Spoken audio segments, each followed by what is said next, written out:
Welcome to the deep dive. So today we are tackling something that I think it's way more damaging to your financial health than, some big unexpected bill.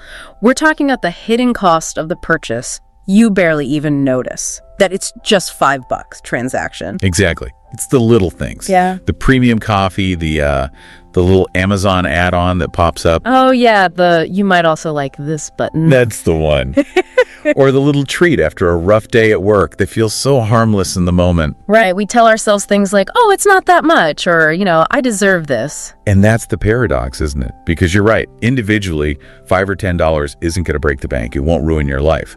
But the problem starts when that little purchase becomes a habit, when it's automatic, when it's emotional. It stops being a small expense and starts being this silent drain. A financial crisis generator is what it is. I don't even think of it as a hole in the budget. It's more like entropy. Oh, I like that. Explain that. Well, in physics, right, entropy is just this slow, inevitable slide into disorder. So if your income is this predictable, ordered system, these tiny unconscious purchases are the entropy. They're just these little energy leaks that happen without any effort. Okay. And by the end of the month, the whole system is in chaos, and you have no idea where the money or the energy actually went. That is a perfect analogy. That invisible drain is exactly where most of the financial stress comes from for, regular working people. Right. Because we're great at the big stuff. The mortgage, the car payment. Those are predictable. They're static. You see them coming. You see them coming. That's what we call system 2 thinking. It's logical, it's effortful. But these small, sneaky little purchases, they operate entirely on system 1. The autopilot brain. The fast, impulsive, emotional brain. And that is what truly erodes your savings and creates that constant low-level anxiety. Yeah. Okay, so our mission for this deep dive is, it's pretty big. We need to really pull this machine apart. Yeah. First, to understand the psychology, why does $5 get a free pass from our brain's risk department? Second, let's look at how companies actually engineer this. The retail tricks, the app designs that are built to make us spend. Oh, it's a science. $1 billion science. And finally, let's get practical. What are the actual systems, not just willpower, but systems you can use to switch from that unconscious, guilty spending to making intentional, guilt-free choices? Yeah, this isn't about spreadsheets and just, cutting back. This is a deep dive into financial behavior. Yeah. We're really looking at the difference between a conscious decision and just an automatic emotional reaction. Right. So you can walk away with the tools to fight back against this stuff, not just against your own craving for a cookie. All right, so let's start with the brain. Why does a $5 loss just not register, but a $50 one makes us pause and do all this mental math? What's going on in there when we hit that one-click purchase button? Well, it's all about how our brain processes pain versus reward. And to get it, we really have to understand that model from behavioral economics you mentioned earlier, system 1 versus system 2. Okay, break that down for us. So system 2 is your conscious self. It's the logical, calculating part of you. The grown up in the room. The grown up in the room, exactly. And it wakes up when you face a big purchase, a new TV, a plane ticket. Yeah. It calculates. It weighs pros and cons. It thinks about long-term goals. It's hard work. It takes energy. And that's the same brain power we use for sticking to a diet or forcing ourselves to go to the gym, right? It's a limited resource. It is absolutely a finite resource. It gets exhausted. Now, system 1. Yeah. That's the complete opposite. Yeah. It's fast, it's intuitive, it's emotional, it's automatic. Oh, walking, tying your shoes. Yep. Or jumping when you hear a loud noise. And critically for our conversation, it's the system that handles the $5 purchase. And why is that? Because $5 is just too small to be seen as a threat. It doesn't set off the alarm bells in System 2's risk center. So instead of hitting the brakes, it just floors the gas on the reward pathway. Precisely. The cost is so small, it's below what we'd call the pain threshold. So instead of triggering a feeling of loss, it triggers an instant reward response. You get that little hit of dopamine. And there's no friction. No cognitive friction, no guilt, no thinking about the future. The brain is basically tricked into seeing it as a pure, consequence-free reward. That is the ultimate short circuit. It's like getting all the pleasure without any of the mental work or the the financial hangover later. And this gets really dangerous when we start talking about these purchases as what they often are. Emotional band-aids. Yeah. We have to connect the dots here between our stress levels and these little expenses. Yeah. I think this is maybe the most important insight for anyone listening, to get past that self-blame, that feeling of, I'm just bad with money. It is. Because the root cause usually isn't irresponsibility, it's stress, it's exhaustion. So when you're overwhelmed, what happens? Well, when you're overwhelmed, anxious, burned out, Yeah. your whole body chemistry changes. Stress hormones like cortisol start to spike. And that cortisol directly messes with the part of your brain that does all that logical planning. The prefrontal cortex. The prefrontal cortex, the harmless system too. So high stress and a heavy cognitive load literally shut down your ability to think logically about the future. Wow. Your brain's priority just shifts instantly. It's no longer about long-term financial security. It becomes about one thing and one thing only. Immediate relief. Immediate, critical emotional relief. So stress actually shrinks your decision-making window down to just what can make me feel better in the next 30 seconds. That's it. A cheap treat, a quick snack, a fast delivery. That's instant comfort. It's a momentary break from feeling overwhelmed. Yeah. So again, people are not spending $5 because they're bad people. They're spending $5 because they're overwhelmed, and that logical, future planning part of their brain is just, it's offline. Okay, but then the question is, if I'm already stressed out, how am I supposed to suddenly engage that logical part of my brain to stop myself? It feels like a catch-22. It is a total catch-22, and that is exactly why just use more willpower is a terrible strategy that always fails. Right. The key is to intervene before you hit that peak stress, or, as we'll get into later, to build a physical barrier that gets in the way of that autopilot system 1. But the first step is it's compassionate recognition. Okay. Just recognizing that the impulse to buy is a symptom. It's your brain desperately trying to manage a difficult feeling. And once you can see that purchase as a cry for relief, then you can start to think about replacing that expensive, guilt-inducing form of relief with one that's free and actually helps. That's a perfect transition, because that puts us right onto the battlefield. While we're in here fighting our own depleted mental energy, we're also out there fighting against these billion-dollar behavior engineering strategies. Companies know this System 1 vulnerability way better than we do. Oh, absolutely. The whole retail and e-commerce world is built around one central goal: creating frictionless spending. Frictionless spending. They're not just selling you a product, they are selling you a dopamine fix, delivered as fast as possible to give your logical brain the least amount of time to object. We're literally up against an anti-self-control system. Okay, let's pull back the curtain on this. Let's really get into the weeds on these strategies. We've got 5 core mechanisms that create that perfect tiny impulse buy. Let's start with the physical world, in the store. All right, strategy number 1, product placement. And this is so much more than just putting candy bars at the checkout. Right. Companies spend millions, literally millions of dollars analyzing foot traffic patterns, eye-level placement, and what they call decision fatigue zones. Decision fatigue zone. Yeah. So think about a big supermarket. You've got your list. You go through the aisles, you're making choices, you're picking up your planned items. Yeah. By the time you finally get to the checkout lane, You're exhausted. Your cognitive load is maxed out. Your focus is shot because the hard work is done. And that is the moment they strike. The little things, the energy drinks, the glossy magazines, the brightly colored snacks. They're all placed right there at the finish line, where your brain is screaming for its first reward for having completed the task of shopping. So they're weaponizing our mental fatigue. Yes. They put the distraction exactly where our guard is down. Yes. And it happens online too. Think about any major e-commerce site. They'll show you small, cheap accessories. Customers also bought. Right below the proceed to checkout button. Exactly. Your brain has already signed off on the big purchase.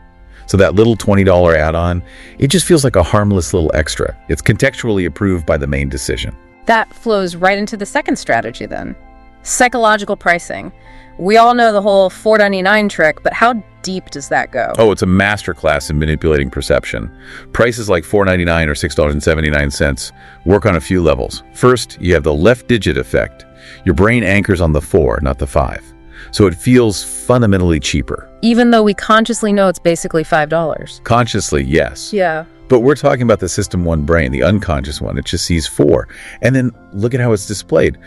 Often the cents, the 99, will be in a smaller, sometimes fainter font. It visually minimizes the total cost. Wow. And then they use something called the decoy effect. Say you're buying a coffee. You see a small for $4, a medium for $5.50, and a large for $5.75. Okay. The medium at $5.50 is the decoy. Its job is to make the large look like an incredible bargain for just an extra quarter. And it works. You feel smart for picking the large. You feel like a savvy consumer getting the best value. But you just went from intending to spend $4 to spending almost $6. All driven by the perception of a smart choice, not by actual need. That is just... It's insidious. You feel like you're winning while you're actively overspending. And then we get to the digital world and strategy number 3, which might be the most powerful one of all, app friction removal. Getting rid of the pain of paying. Exactly. That moment of friction is so important. Yeah. Physically taking out your wallet, finding the right card, typing in a PIN, counting cash. It makes you stop and think. It's a multi-step process that forces System 2 to wake up and acknowledge, hey, a loss is occurring. But digital wallets, saved card info, one-click ordering, that reduces the entire complex process down to a single thumbprint. It turns what should be a logical evaluation into a simple reflexive habit. You're not thinking anymore. You're just reacting, clicking a button. It feels more like clicking next on a setup wizard than it does clicking buy. It doesn't even register as spending. And they amplify this with strategy number 4, emotion-based timing. They know exactly when our defenses are at their lowest. You mentioned this before, the 11 a.m. and 4 p.m. hunger spikes. Those aren't random times for food delivery apps to send you push notifications. 11 a.m. is targeting that mid-morning energy dip. 4 p.m. is pure decision fatigue. Your brain is a wreck after a full day of work, and it's looking for any external source of comfort. So they're basically tracking our collective stress cycle and then dangling these high dopamine, low-cost rewards in front of us at our most vulnerable moments. They are targeting the precise second your brain is yelling for relief. It is incredibly effective. Okay, what's the last one? The last one is gamification. This is your loyalty programs, your points, your reward stars, your badges, your streaks. This is what builds the consistency. The rewards loop. It makes spending feel like you're achieving something. Yes. It connects the reward of getting the item with the reward of, making progress. You're not just buying a coffee. You are earning stars or maintaining gold status. And you don't want to break the chain. You don't want to break the chain. It taps into this fundamental human need for mastery and progress. So you go back, not because you need the product, but because you need that little psychological pat on the back for completing the streak. Losing your progress feels like a punishment.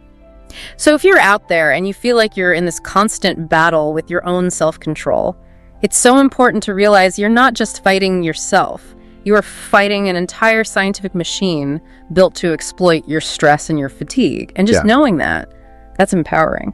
So now that we see the why and the how, let's get really concrete about the cost. It's time to do the cold, hard math of what I call financial death by 1,000 cuts. Yeah, for a lot of people, I think this is the real reason they can't seem to get ahead. This invisible flow of money, it's hiding in plain sight. Let's take a really common mid-range example. Let's say an $8 a day purchase. This isn't even, a huge luxury. It could be a delivered lunch or a fancy coffee and a pastry. $8 feels totally justifiable, especially if you're having a busy day. Of course. But let's run the numbers. $8 a day. That's $56 a week. Okay. That's almost $225 a month. And the annual cost, that one little autopilot habit, is eating $2,912 a year. Wow. Okay, when you say it like that, that's almost $3,000. That's a vacation. That's paying off a credit card. That's a real emergency fund. Right. It suddenly stops being a little treat. And here's the thing. Almost nobody has just one of these leaks. True. So let's add another layer. Let's say on top of that, you have a couple of $25 takeout orders a week, plus maybe $10 in random app purchases or vending machine snacks. That sounds pretty standard for a lot of people. It's very standard. That's another $60 a week, which is another $3,120 a year. Right. So suddenly you're looking at over $6,000 a year. $6,000. All just gone. On autopilot, on convenience and comfort, not on anything you'd even remember. And $6,000 a year. Yeah. That's often the entire difference between feeling like you're struggling and feeling like you have real financial security. That is the answer to the question, why do I feel so broke when I make decent money? It's the silent killer of your goals. It really is. But the money itself is only one part of the damage. The psychological costs, what I call the 4 hidden damages, can be even more destructive. Okay, let's break those down. What's the first one? The first one is the erosion of your buffer, your financial security. Every little $5 or $10 impulse is money that could have been building your emergency fund. Right. When that cushion is constantly being drained by these little micro leaks, you never get that feeling of safety. You're always living right on the edge of your available cash, and that creates this chronic low-level financial stress. You're trading real psychological security for a fleeting moment of comfort. That's a powerful way to put it. Okay, hidden damage number 2. Number 2 is the emotional guilt cycle. And this is a really vicious loop. The impulse purchase leads to feelings of shame and regret. Right. Especially if you know you should be saving. That shame is a painful feeling. And what do we instinctively do when we feel pain? We seek comfort. We seek comfort. And what's the easiest, fastest comfort available? Another cheap, instant reward. Another impulse buy. Oh, wow. So you're spending money to feel better about the money you just spent. Exactly. It's this destructive, exhausting loop of self-sabotage. And that really gets to the core difference between intentional spending, which brings joy, and unconscious spending, which brings that flash of relief, followed by guaranteed guilt. That's a huge distinction. Okay, what's number 3? Number 3 is really psychological. It's false poverty signals. Think about it. When the bank account you use every day, your checking account is constantly being drained by these micro purchases. It's always low. It's always running on empty. And your brain sees that. Even if you have thousands in investments or savings, your subconscious gets this constant, powerful signal of scarcity, of poverty. And that anxiety makes you make other bad, short-sighted financial decisions. It keeps you stuck in that reactive survival mode brain. It keeps you in system 1. All the time. And finally, number 4, financial blindness. When thousands of dollars are just vanishing through dozens of tiny, untraced transactions, the loss feels mysterious. You just know the money should be there, but you can't find the leak. And that destroys your confidence. You start to think, I must just be bad with money, I'm incapable of managing this, when the real problem isn't your capability at all. It's the invisible habit. It's the invisible habit. You're not weak, you lack a system for awareness and structure. And that reframing is everything when we start talking about solutions. And the good news here is that stopping this doesn't mean you have to suddenly switch to, a life of total deprivation. Right. That never works. It never works. Yeah. That approach relies on willpower. And as we've established, stress just kills willpower instantly. So the goal is intentionality, not elimination. We're not saying never have a treat again. We're saying make sure every treat is a conscious choice, not a guilty reaction. That's it, exactly. When a purchase is intentional, it's empowering, it brings you joy. When it's unconscious, it just brings damage and shame. Most people listening don't have a spending problem, they have an awareness problem. So we need to install a kind of internal monitoring system to spot the triggers. Yes. We need to know our own rhythms, our vulnerable moments, that 4 p.m. slump, the exact feeling that comes right before the impulse to spend. Okay, so how do you build that awareness without making it this big, complicated, punishing chore? We start with the simplest, most compassionate tool there is, the 1-week observation. No budget cuts. Yeah. No spreadsheets. For just 7 days, your only job is to observe your own behavior with zero judgment. Okay, let's get specific on what we're tracking. It has to be more than just writing down what you bought. We need to connect it to the emotion. Absolutely. We need to track 4 key data points for every one of these little purchases. Number 1 is easy. What did you buy and how much was it? That's just the fact. Okay. Number 2, what was the perceived reason? I was hungry or needed caffeine. The surface level justification. Right. The story you tell yourself. Exactly. Now, number 3 is the most important. What was your emotional state right before you bought it? And I want you to rate it on 2 simple scales, 1 to 10. What are the scales? First, fatigue, 1 to 10. Second, boredom or stress, 1 to 10. This is how you find the real trigger. If your fatigue was an 8 and your stress was a 7, you know that purchase was driven by your resources being totally depleted. And the last data point. Number 4, how did you feel 30 minutes after you bought it? Was it real, lasting joy? Or did that guilt and that mental fog just creep right back in? I love that because it shifts the analysis from I spent $8 to my 8 out of 10 stressed brain demanded immediate relief. And you get to ask the real question, what was my brain trying to do for me? And did this $8 solution actually work long term? Right. And once you see that, hey, every single day at 4 p.m. when my fatigue score hits a 7, I buy a soda. You've found it. You've identified the underlying need. The need isn't the soda. The need is energy or control or just a break. So using that example, the 4 p.m. slump, the problem isn't the desire for a snack. The problem is an emotional debt you've been building up all day. Precisely. So the wrong solution is just to tell yourself, don't buy the snack. The right sustainable solution is to say, okay, let's give my exhausted 4 p.m. brain a better free tool for relief. And that's where we use the 3-step loop breaker. Okay, what are the steps? Step 1, identify the trigger. We just did that. It's decision fatigue and stress. Step 2, create friction. This is where we actively fight back against that frictionless spending system. We have to introduce small physical barriers. So delete the DoorDash app from your phone. Don't just hide it in a folder. Yes. Delete the apps. Turn off all the push notifications from shopping sites. And this is a big one. Remove your saved credit card information from your web browser and from those e-commerce apps. Yeah. Just the 45 seconds it takes to get up, find your wallet, pull out the card, and type in the numbers is often enough of a pause to wake up your logical brain and kill the impulse. That little bit of friction is like a fire break for the impulse. It's your moment of choice. And then step 3, replace, don't remove. Your brain still needs relief, so we have to give it a better option. So instead of the expensive relief, you offer it a zero-cost one. A zero-cost one. If the trigger is fatigue, the replacement might be a 10-minute walk outside, or just doing some deep stretches at your desk. If the trigger is boredom, maybe the replacement is calling a friend for 5 minutes. You are still addressing the emotion, but you're doing it with an intentional action, not an automatic purchase. I like that. You're still giving your brain the comfort it's asking for. You're just doing it in a way that actually supports your goals instead of undermining them. So awareness is the foundation.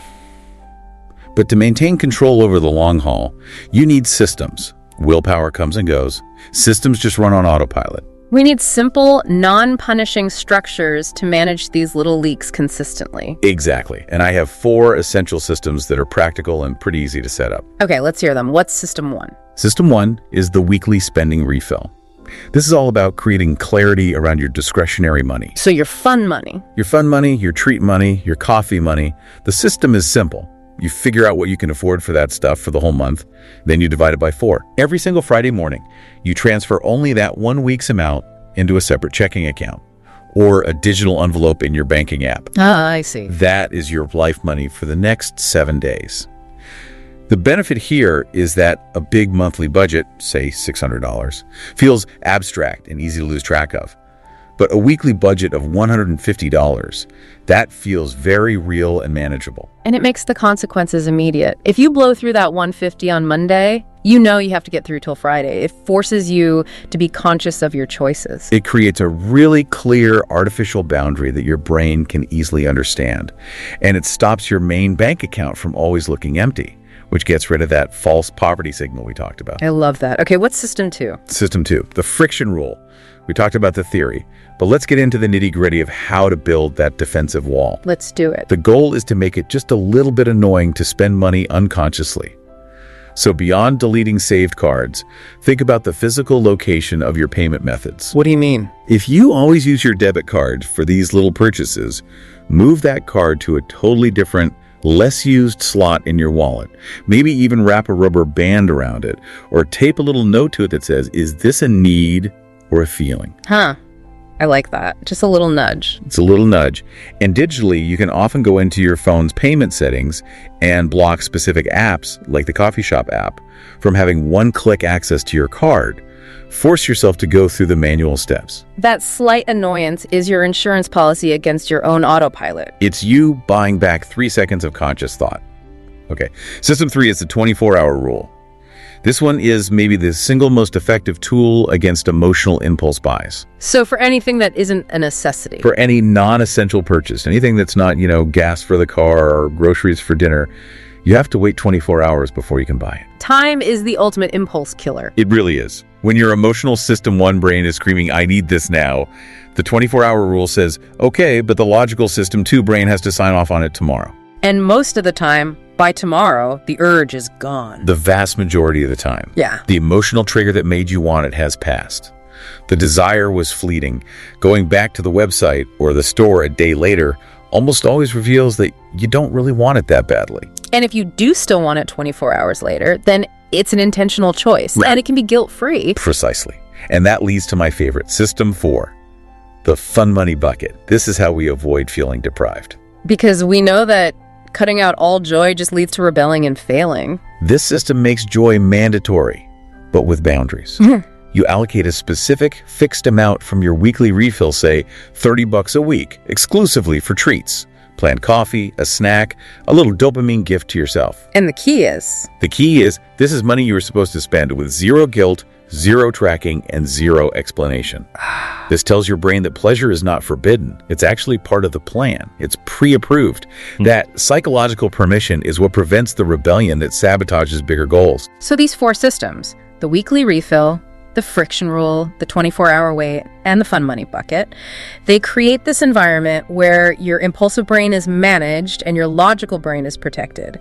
It saves your willpower for when you really need it. So let's bring this all home and really emphasize the incredible power of just redirecting this money. I think people often believe you have to have a huge income to build real savings, but that's just not true. Redirecting these tiny leaks can create massive change for anybody. Yeah, if we circle back to the math we did earlier, those numbers become incredibly motivating when you think about where they could go instead. Let's say you are able to redirect just $10 a day.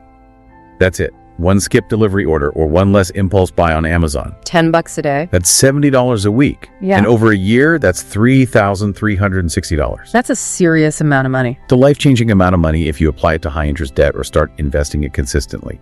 But think about the emotional return on that. God. That money used to represent guilt and shame and a feeling of scarcity.